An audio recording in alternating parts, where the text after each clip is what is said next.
Hello students. तो पिछले video में मैंने आपको ग्लूकोज की फिजिकल प्रॉपर्टीज और उसके स्ट्रक्चर के बारे में थोड़ी सी इंफॉर्मेशन दी थी कि उसके स्ट्रक्चर को रिमेम्बर कैसे रखें, आप उसे कैसे याद रख सकते हैं। वो मैंने आपको पिछले वीडियो में बताया था। आज के वीडियो में मैं आपको बताऊंगा कि ग्लूकोज का जो स्ट्रक्चर है, जो पिछले वीडियो में मैंने आपको बताया था फिशर प्रोजेक्शन, वो आया कैसे। साइंटिस्ट ने बहुत सारी रिसर्च करी और उसके बाद जाकर उनको ग्लूकोज का ये स्ट्रक्चर मिला था।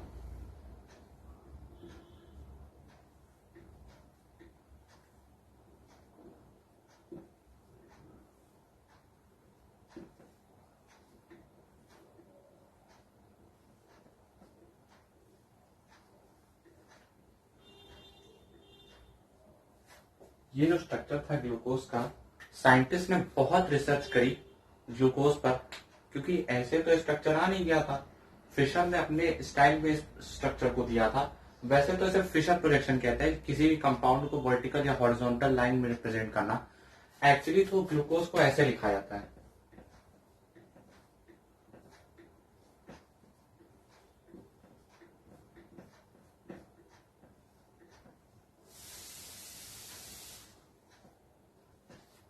एक्चुअली तो ग्लूकोज को ऐसे हम रिप्रेजेंट करते हैं, बट नॉर्मली हम फिशर के प्रोजेक्शन को ड्रॉ करते हैं, क्योंकि ये हमें थोड़ा सा क्लैरिटी देता है, डिटेल्ड इंफॉर्मेशन देता है ग्लूकोज की। और ये स्ट्रक्चर कहाँ से आया, यही मैं आज आपको बताने वाला हूँ। तो चलिए स्टार्ट करते हैं आज के हमारे डिस्कशन के बारे में कि ये फिशर प्रोजेक्शन जो ग्लूकोज का उन्होंने दिया था फिशर ने, ये आया कैसे, ये स्ट्रक्चर। साइंटिस्ट ने बहुत सारे एक्सपेरिमेंट्स किए थे ग्लूकोज पे, और तब जाके उन्होंने एक फाइनल रिजल्ट निकाला। So glucose was assigned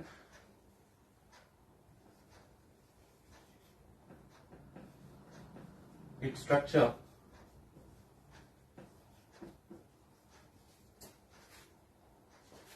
on the basis of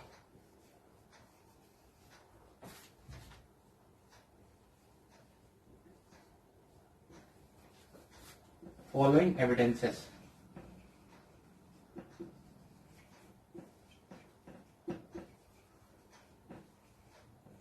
glucose पे बहुत सारे एक्सपेरिमेंट्स हुए थे। यही नहीं कि मतलब सिर्फ 2-3 एक्सपेरिमेंट में ही इसका स्ट्रक्चर दे दिया। यहां मैं आपको कुछ ही बस एग्जांपल दूंगा, कुछ ही एविडेंस दूंगा। लेकिन वैसे तो बहुत सारे एविडेंस थे, पर आपके सिलेबस में कुछ ही एविडेंस है जो आपके लिए जानने जरूरी है, क्योंकि कई बार इनसे एग्जाम में सवाल पूछा आता है। तो चलिए आगे हम चलते हैं। जो एविडेंसेस के बारे में आपसे डिस्कस करूंगा, पहला एविडेंस क्या था, मतलब कुछ सबूत मिले थे साइंटिस्ट को कि ग्लूकोज का यही स्ट्रक्चर होना चाहिए। और कुछ नहीं, बहुत सारे, मतलब इन्होंने एक्सपेरिमेंट किए थे, इन्होंने हजारों एक्सपेरिमेंट किए थे, पर हजारों एक्सपेरिमेंट हमारे सिलेबस में नहीं। हमारे सिलेबस में सिर्फ कुछ 5-6 एक्सपेरिमेंट्स ही है जो मैं आज आपको बताऊंगा। तो चलिए पहले हम चलते हैं। पहला जो एविडेंस था वो ये था, एक सेकेंड।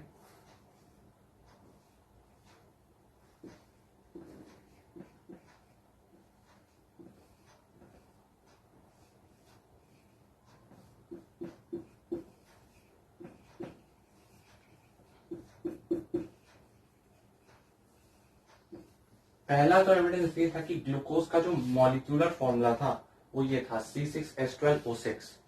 ग्लूकोज का आपको पता ही होगा फॉर्मूला क्या होता है, C6H12O6।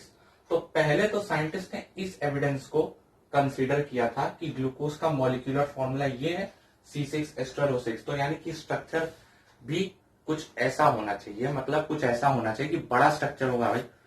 और मैंने आपको स्ट्रक्चर दिखाया था वो बड़ा तो था ही। मॉलिक्यूलर फॉर्मूला को जब साइंटिस्ट ने कंसिडरेशन में लिया तो उन्हें यही लगा कि ग्लूकोज का कोई स्ट्रक्चर छोटा तो होगा नहीं, बड़ा स्ट्रक्चर होगा, क्योंकि 6 कार्बन है, 12 हाइड्रोजन है और 6 ऑक्सीजन है। इस कंसिडरेशन को लेते हुए भी साइंटिस्ट ने कुछ और एक्सपेरिमेंट्स किए थे। यही एक एविडेंस नहीं था जिससे ग्लूकोज का स्ट्रक्चर मिला, और भी एविडेंसेस थे, उस पर अभी हम बात करेंगे। अच्छा, ग्लूकोज का जो मॉलिक्यूलर फॉर्मूला था, ग्लूकोज का मॉलिक्यूलर फॉर्मूला C6H12O6, ये भी कुछ एविडेंसेस से पाया गया था, मतलब ऐसे ही नहीं। ग्लूकोज का जो मॉलिक्यूलर फॉर्मूला था ये भी कुछ स्टेप मतलब एक्सपेरिमेंट्स के बेसिस पे पाया गया था, कुछ एक्सपेरिमेंट्स किए गए थे तब जाके ये मॉलिक्यूलर फॉर्मूला डिजाइन किया गया था। इसका स्ट्रक्चर भी जो था ग्लूकोज का वो इस मॉलिक्यूलर फॉर्मूले के को कंसिडरेशन में लेते हुए ही किया गया था। चलिए अब हम चलते हैं दूसरे एविडेंस पे। ये तो पहला एविडेंस हो गया। मैं पूरा स्टेटमेंट आपके लिए लिख देता हूं। It's molecular formula was found to be C6H12O6। ठीक है, तो ये था पहला एविडेंस जिससे हमें एक क्लैरिटी हो गई थी, एक वो हो गया था कि हाँ एक दिमाग में एक पॉइंट आ गया कि ग्लूकोज का स्ट्रक्चर छोटा तो है नहीं, बड़ा ही होगा। तो चलिए चलते हैं अपने सेकेंड पॉइंट पे।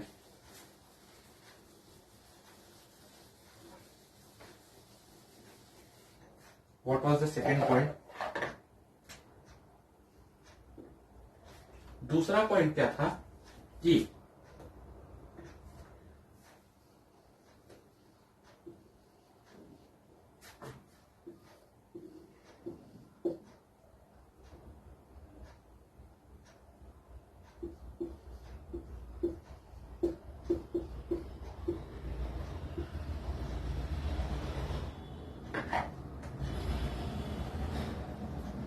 दूसरा पॉइंट ये था कि ग्लूकोज को अगर हम हाइड्रोजन आयोडाइड में हीट कर दें, HI में हीट करें ग्लूकोज को अगर, तो हमें एन हेक्सेन मिलता है, नॉर्मल हेक्सेन।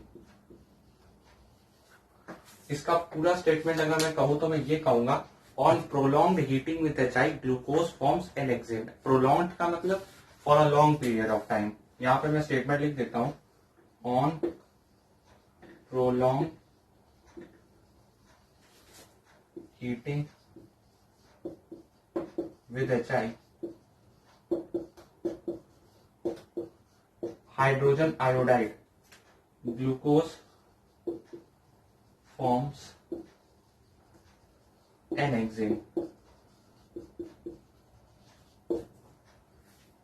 ठीक है, प्रोलॉन्ग का मतलब हो गया यहाँ पे एक लंबे समय के लिए, मतलब ऐसा नहीं कि हम 10 सेकंड में रिएक्शन करवा देंगे और एन हेक्सेन बन जाएगा ना, 5, 10, 15, 20 मिनट के बाद ये एन हेक्सेन जाके बनेगा for a prolong time, for a prolong period, यानी कि for a long period of time. Prolong का मतलब होता है लॉन्ग पीरियड ऑफ टाइम।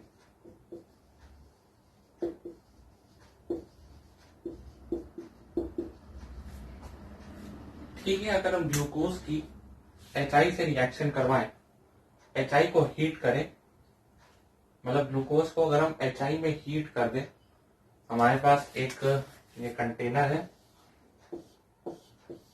जिसमें ग्लूकोज है, और अगर हम उसमें HI से इसको हीट करवा दें तो हमें एन हेक्सेन मिलता है उस कंटेनर के अंदर। उस कंटेनर के अंदर हमें एन हेक्सेन मिल जाएगा। अच्छा, अब इस साबित क्या होता है कि ठीक है भाई, हमने आपकी बात मान ली कि हमने ग्लूकोज को एक लंबे समय तक for a long period of time HI में हीट करवा दिया और हमें नॉर्मल हेक्सेन मिल गया, लेकिन इससे इसके स्ट्रक्चर का क्या रिलेशन है, मतलब इसके स्ट्रक्चर से इसका क्या संबंध है। तो अब मैं आपको पूरा स्टेटमेंट बताता हूं।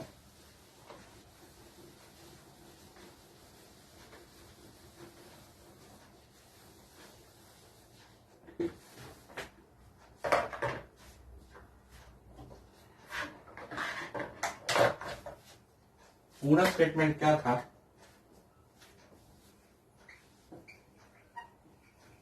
On prolonged heating with HI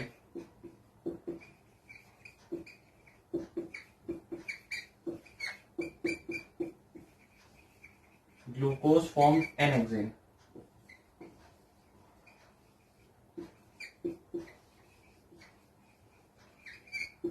suggesting that, अब ये इंपॉर्टेंट लाइन है, मेन कहानी यहीं से शुरू होती है। suggesting that all carbon atoms, one second,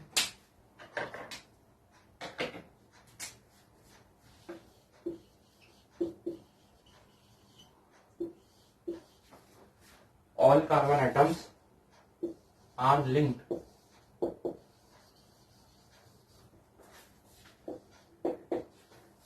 in straight chain.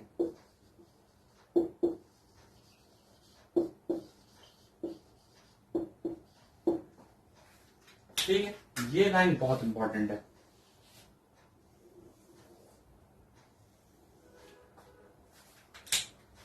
अगर हम ग्लूकोज की HI से लंबे समय तक हीट करें, उसे गर्म करें, तो हमें N-हेक्सेन मिलता है। ये सजेस्ट करता है कि ग्लूकोज के जितने भी कार्बन एटम है वो सब स्ट्रेट चेन में लाई करते हैं।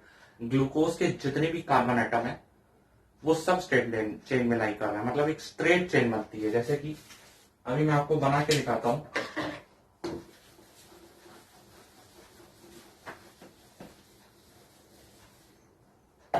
अभी मैं आपको बना के भी दिखाता हूं, प्रूफ भी करता हूं कैसा होता है। So I am going to show you the proof of how glucose, when reacts with HI, becomes N-hexane when we heat it for a long period of time. तो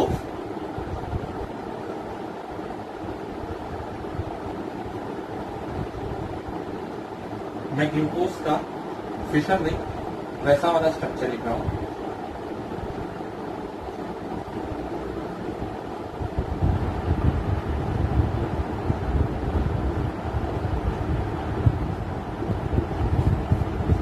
ये है ग्लूकोज, और अगर हम इसका रिएक्शन HI से करवा लें, हमारे पास एक कंटेनर है जिसमें हमने ग्लूकोज रखा और उसमें HI से हमने उसे हीट कर दिया। मतलब हमने क्या किया, HI का सोल्यूशन डाल के उस मिक्सचर को हीट कर दिया for a long period of time,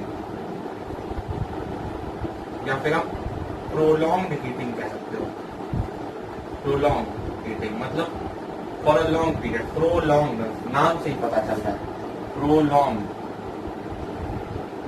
मतलब लॉन्ग मतलब for a very large period of time आप कह सकते हैं। तो उससे क्या होगा, हमें N-हेक्सेन मिलेगा। N-हेक्सेन मतलब CH3 CH2 CH2 CH2 CH2 CH3। भाई N-हेक्सेन का मतलब क्या है, नॉर्मल हेक्सेन आपने ऑर्गेनिक में पढ़ा भी होगा।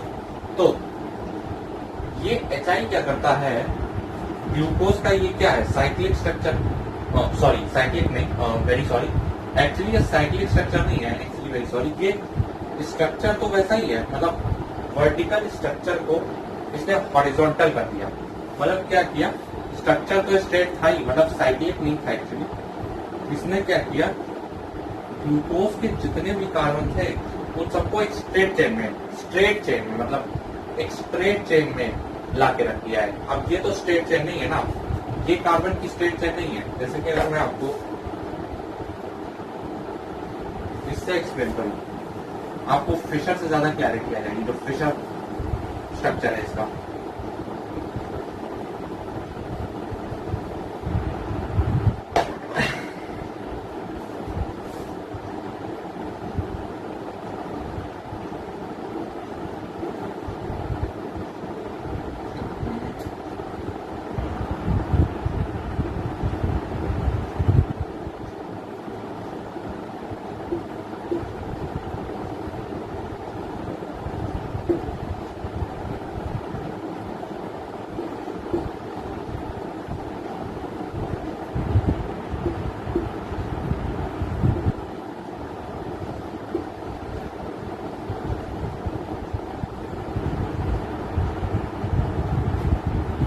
देखिए ये है फिशर प्रोजेक्शन।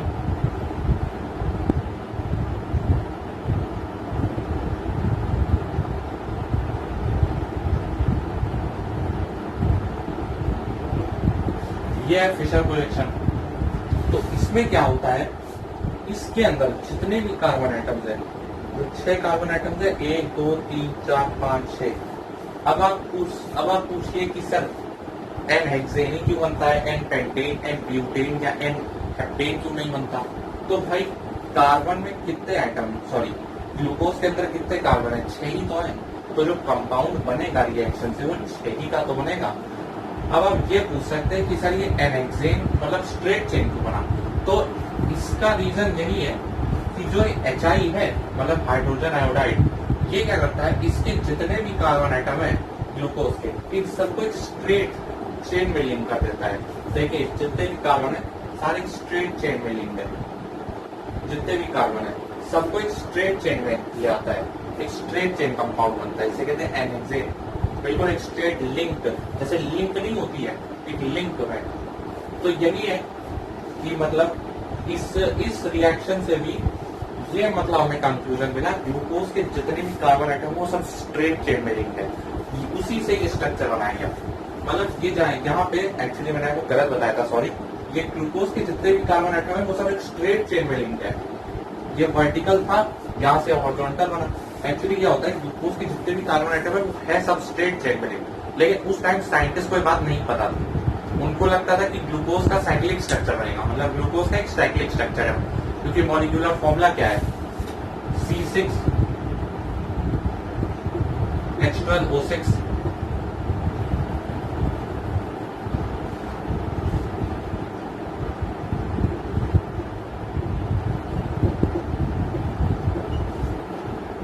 अब इतना बड़ा मॉलिक्यूलर फॉर्मूला है, मॉलिक्यूलर फॉर्मूला में 6 कार्बन 12 हाइड्रोजन और 6 ऑक्सीजन है, यानी कि उनको लगा था एक साइक्लिक स्ट्रक्चर बनेगा। पर जब उन्होंने ये रिएक्शन करवाई तब जाके उन्हें समझ में आया कि ग्लूकोज का ओपन चेन स्ट्रक्चर बनेगा, और यही से कहानी शुरू हुई थी, ओपन चेन स्ट्रक्चर।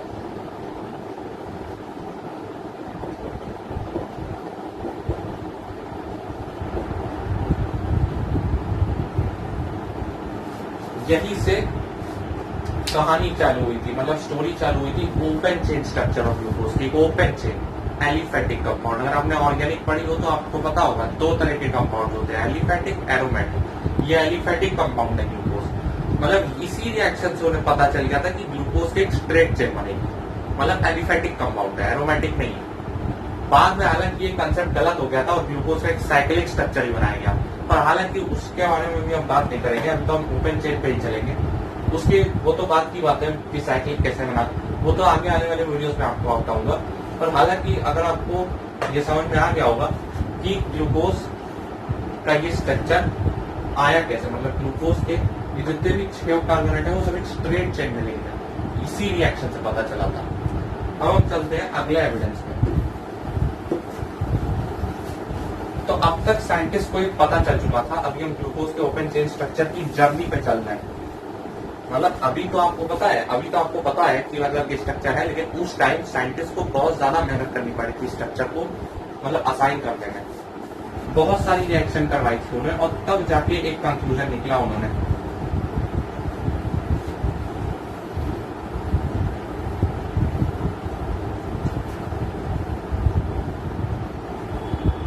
तो अभी हम जर्नी पे चल रहे हैं कि ग्लूकोज का ओपन चेन स्ट्रक्चर बना कैसे, और यहाँ से साइंटिस्ट को ने जब ये रिएक्शन देखी HI से, तब जाके उन्होंने कंक्लूजन निकाला कि ग्लूकोज का एक ओपन चेन स्ट्रक्चर बनेगा, उसमें सारे कार्बन एक दूसरे से लिंक होंगे, वो भी straight chain.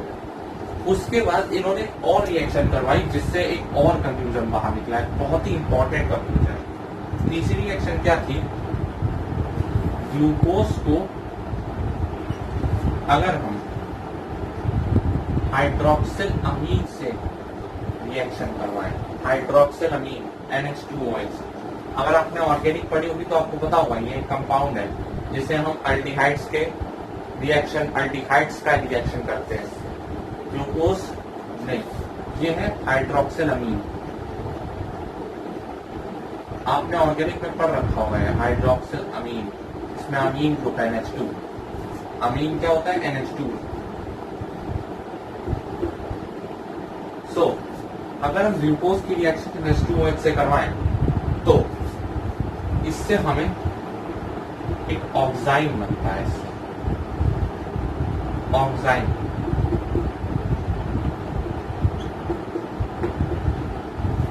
What is an oxime? अब ये ऑक्साइन क्या होता है आप पूछोगे। ऑक्साइन क्या होता है? कंपाउंड होता है जिसका फॉर्मेशन होता है एल्डिहाइड का हाइड्रोक्सिल अमीन की रिएक्शन से। मतलब ऑक्साइन क्या है? कंपाउंड है which is form by reaction of aldehyde with hydroxylamine. Hydroxylamine क्यों? हाइड्रोक्सिल का मतलब OH, OH को हाइड्रोक्सिल ग्रुप कहते हैं। अगर आपने ऑर्गेनिक वीक में पढ़ी होगी GOC जनरल ऑर्गेनिक केमिस्ट्री और आपने IUPAC पढ़ा होगा तो आपको पता होगा OH ग्रुप हाइड्रोक्सिल अमीन कहते हैं। और अगर आप एल्डिहाइड का रिएक्शन, एल्डिहाइड CHO का रिएक्शन इससे करवाएं तो आपको ऑक्साइन मिलेगा। ऑक्साइन एक कंपाउंड होता है। खैर वो सब तो बात की बात है।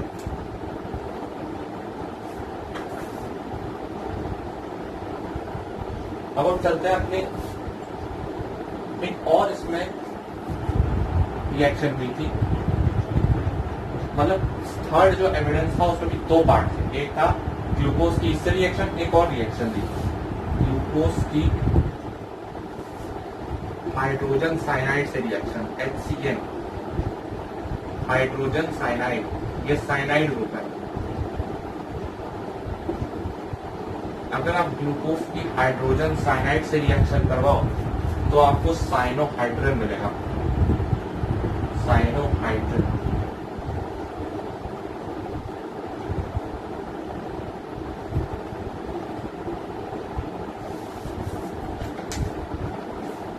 तो ये दोनों रिएक्शंस थी जो साइंटिस्ट ने करवाई थी।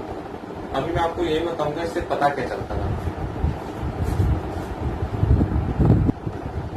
तो मैंने आपको ये बताया कि ग्लूकोज के अगर आप हाइड्रोक्सिल अमीन से रिएक्शन करवाओ तो आपको एक ऑक्साइन मिलेगा जो एक कंपाउंड होता है, बड़ा फेमस कंपाउंड है ऑर्गेनिक केमिस्ट्री में। और अगर आप ग्लूकोज की रिएक्शन हाइड्रोजन साइनाइड से करवाओ तो आपको साइनोहाइड्रिन मिलेगा। ये दोनों रिएक्शन जब साइंटिस्ट ने करवाई थी तो उन्हें बहुत बड़ा कंक्लूजन मिला था, वेरी बिग कंक्लूजन। और वो क्या था कि जब हम ग्लूकोज को इन दोनों से रिएक्ट करवाते हैं तो हमें ये पता चलता है कि ग्लूकोज कंटेन्स कार्बोनिल ग्रुप। ये बहुत बड़ी डिस्कवरी हुई थी उस टाइम पे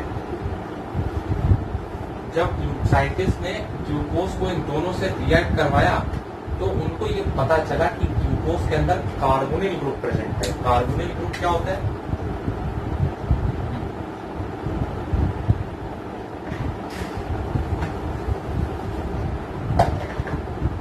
कार्बोनिल ग्रुप क्या होता है?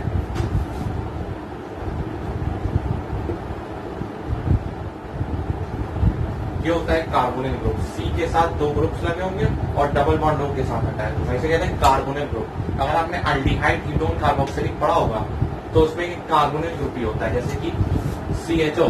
एल्डिहाइड क्या होता है? CHO। तो इसके अंदर भी कार्बोनिल ग्रुप है। आप इसे ऐसे भी तो लिख सकते हैं C double bond O H।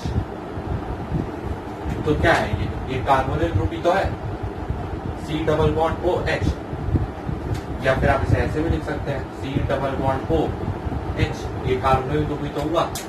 अगर आपको कार्बोक्सिलिक लिखना है C double bond O H तो आप ऐसे लिख सकते हैं C डबल बॉन्ड O,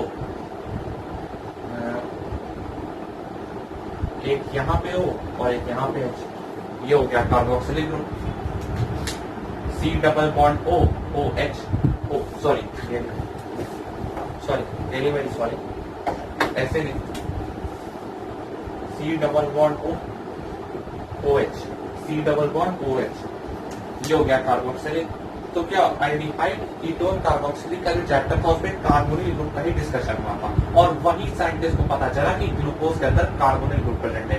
एक बहुत बड़ी डिस्कवरी हुई थी ये, ग्लूकोज के अंदर कार्बोनिल ग्रुप प्रेजेंट था। आइए मैं आपको इसकी रिएक्शन दिखा देता हूँ कि इसकी रिएक्शन हुई कैसे थी। बहुत बड़ी डिस्कवरी थी साइंटिस्ट के लिए। अभी तक तो साइंटिस्ट को सिर्फ यही पता चला था कि ग्लूकोज का ओपन चेन स्ट्रक्चर था। मतलब जर्नी में थोड़ा सा आगे बढ़े तो उनको ये पता चला कि ग्लूकोज के पास कार्बोनिल ग्रुप भी है, मतलब कार्बोनिल ग्रुप भी है ग्लूकोज के पास। और इससे साइंटिस्ट आपके दिमाग में एक बात आई कि ग्लूकोज के पास या तो एल्डिहाइड है या कीटोन है या कार्बोक्सिलिक है, इन तीनों में से कोई एक ग्रुप है। अभी उनको ये नहीं पता था कि ग्लूकोज में एल्डिहाइड एक ग्रुप है, अभी उनको सिर्फ ये पता चला कि ग्लूकोज में कार्बोनिल ग्रुप प्रेजेंट है।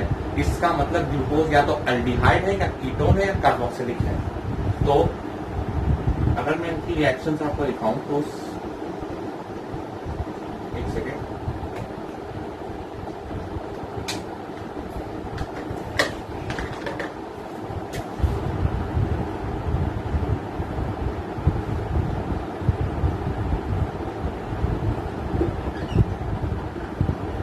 मैं फिशर से नहीं दिखा रहा आपको, इससे दिखा रहा हूं जो हमारा नॉर्मल में है, नॉर्मल वे है ग्लूकोज को लिखने का। अगर हम ग्लूकोज की रिएक्शन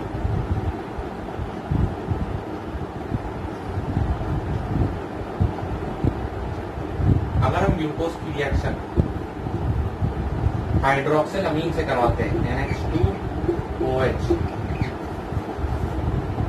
इससे अगर हम इसकी रिएक्शन करवाए तो यहां से क्या होता है, ये जो H2 होता है ये इसके साथ इस CHO के ऑक्सीजन के साथ मिलकर वाटर बना देता है और वाटर बाहर निकल जाता है। कैसे? अगर मैं इसको आपको थोड़ा सा डिटेल में दिखाऊं तो ये हुआ C डबल बॉन्ड O और ये H, इसे हम ऐसे लिख सकते हैं C double bond O। Oxygen की इलेक्ट्रोवैलेंसी कार्बन से ज्यादा होती है तो इस पे डेल्टा माइनस, इस पे थोड़ा सा डेल्टा प्लस। अब कार्बन अपने इलेक्ट्रॉन पूरे करने के लिए हाइड्रोजन के इलेक्ट्रॉन खींच लेगा तो हाइड्रोजन पे H प्लस आ जाएगा, चाहे डेल्टा प्लस आ जाएगा। तो ये कार्बन के पास इलेक्ट्रॉन की कमी हो गई तो ये हाइड्रोजन से इलेक्ट्रॉन मांगेगा। ऑक्सीजन की इलेक्ट्रोनेगेटिविटी कार्बन से ज्यादा होती है तो अब क्या होगा, ये ऑक्सीजन तो इलेक्ट्रोनेगेटिव है, इसके पास इलेक्ट्रॉन है, ये क्या करेगा, इस H2 को उठाकर H2O बना लेगा और बचा हुआ जो होगा वो क्या करेगा, CH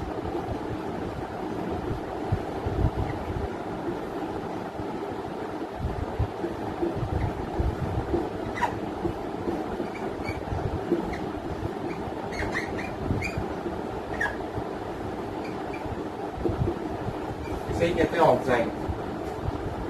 CH sorry double bond यहाँ रहेगा, डबल बॉन्ड नहीं मिलेगा, यहाँ से जो दिखता होगा और हाइड्रोजन क्या होगा, इस ऑक्सीजन से बाहर निकल जाएगा और बचा हुआ जो NOH ग्रुप होगा वो यहाँ पे आके लग जाएगा और इसी को ऑक्साइड कहते हैं। इसका मतलब ये था कि ग्लूकोज के अंदर कार्बोनिल ग्रुप है, ग्लूकोज कंटेन्स कार्बोनिल ग्रुप।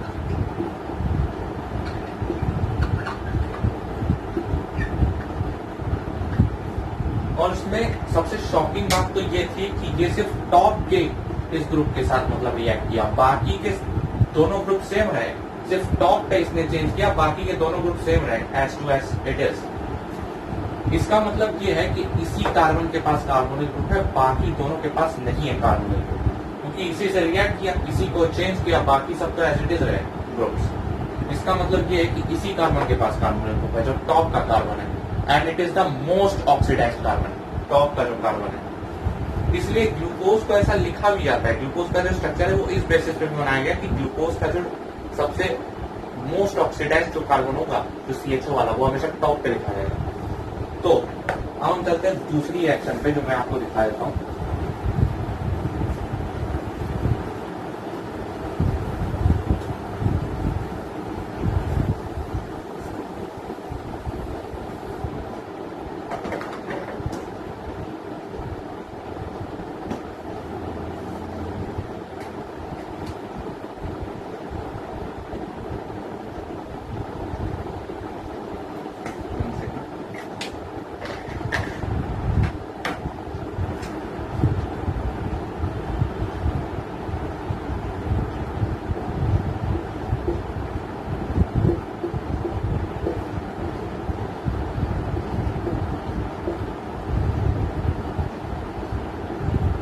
अगर हम ग्लूकोज की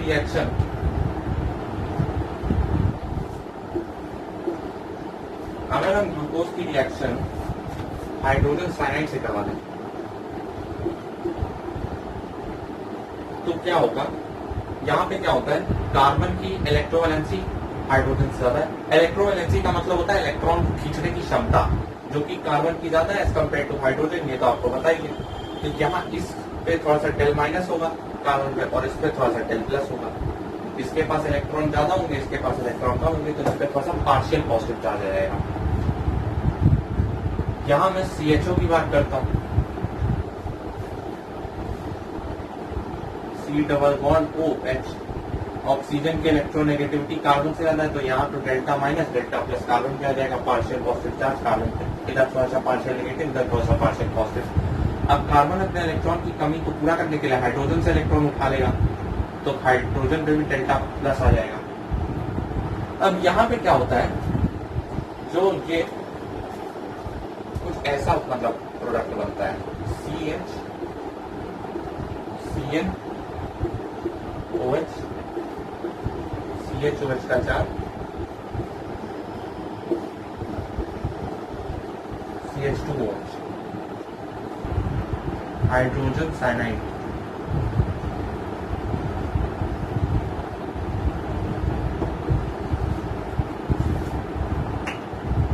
मैं इसे थोड़ा क्लियर बना देता हूँ।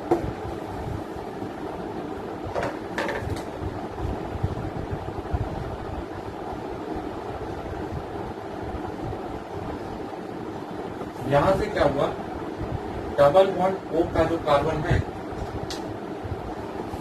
वो इस हाइड्रोजन के साथ रिएक्ट कर गया, मतलब जो इस ऑक्सीजन का जो ये ऑक्सीजन था इसने इस हाइड्रोजन को अपनी तरफ खींच लिया और ये CN ग्रुप भी यहाँ पे जुड़ गया, तो ये बना CHOH CN, इसे ही कहते हैं हाइड्रोजन साइनाइड। और ये रिएक्शन भी कोई डायरेक्ट नहीं होती है, क्योंकि ये रिएक्शन एक स्लो होती है, स्लो रिएक्शन होती है। अगर आप ऑर्गेनिक में डीप पढ़े तो ये रिएक्शन कोई फास्ट रिएक्शन नहीं, स्लो रिएक्शन होती है। इसलिए हम पहले एल्डिहाइड को एक बेस से रिएक्ट करवाते हैं, तो फिर वो एक न्यूक्लियोफाइल बनता है, फिर जाके हम उसकी रिएक्शन हाइड्रोजन साइनाइड से करवाते हैं और तब जाके साइनोहाइड्रोजन बनता है, एक्चुअली साइनोहाइड्रोजन।